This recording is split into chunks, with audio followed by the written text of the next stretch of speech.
কি করতেছে? এই তো তোমার বিয়ের বাড়ির শাক, লাউ শাক রান্না করতেছি। লাউ শাক রান্না করবো, আর হচ্ছে তোমার লাল মুরগি রান্না করবো, আর একটু শুটকি ভর্তা বানাবো।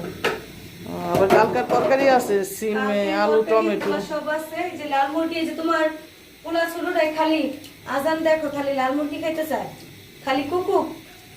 এই যে ওর লেগে এই কুকুক রান্না করবো আজকে। আর তোমার একটু শুটকি ভর্তা বানাই দিবো। বিয়েন বাড়ির শুটকি। হ্যাঁ, বিয়ের বাড়ি শুটকি করে দিব, আর কিছু না। আজকে এতটুকুই রান্না বান্না। হ্যাঁ, জালটা একটু কমাই দিও, যে আজান না, জীবন ঝাল কমাই দুজনে দিব, খেতে বাবু পারে। যাতে খাইতে পারে, এই কারণে ঝাল কমাই দিব। আর লাল মুরগি তো দুজনে লেগে, মামা ভাই না লেগে রান্না করা লাগবে, কারণ ওরা মামা ভাই মিলে লাল মুরগি খাইতে বেশি পছন্দ করে। এটা ওদিনকার লাল মুরগি নামো, যে কাইজা রেখে গেছিলাম যে আমি, হ্যাঁ, এই কারণেই বলতেছে কুকুর খাইবো। হাই হাই রে কইতাছে। কুকুর খাইবো।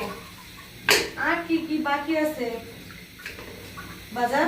বাজার তো এই বছর তো কিছুই করি নাই এখনো, দেখি আজকে জামু জীবন আর আজানের লেগে কিছু কিনবো, খালি এবার সবার লেগে বন্ধ।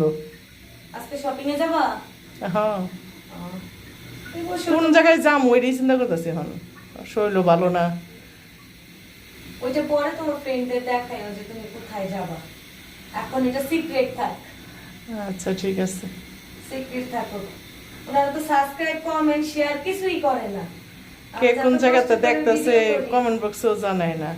আপনারা জানাবেন কি রান্না করছেন আজকে, আপনারা কি দিয়ে ভাত খাবেন আজকে ইফতারের পরে। ইফতারি, সেটা আমাদের আজকে আবার ইফতারি বানাবো না, মনে হচ্ছে বাহির ইফতারি না, করবো। আজকে বাইরে ইফতার করা হবে, যে একটু শপিং এর জন্য বাইরে যাবো, যে এই কারণে তাই একটু তাড়াহুড়া করে রান্না করতে হবে, বুঝছো?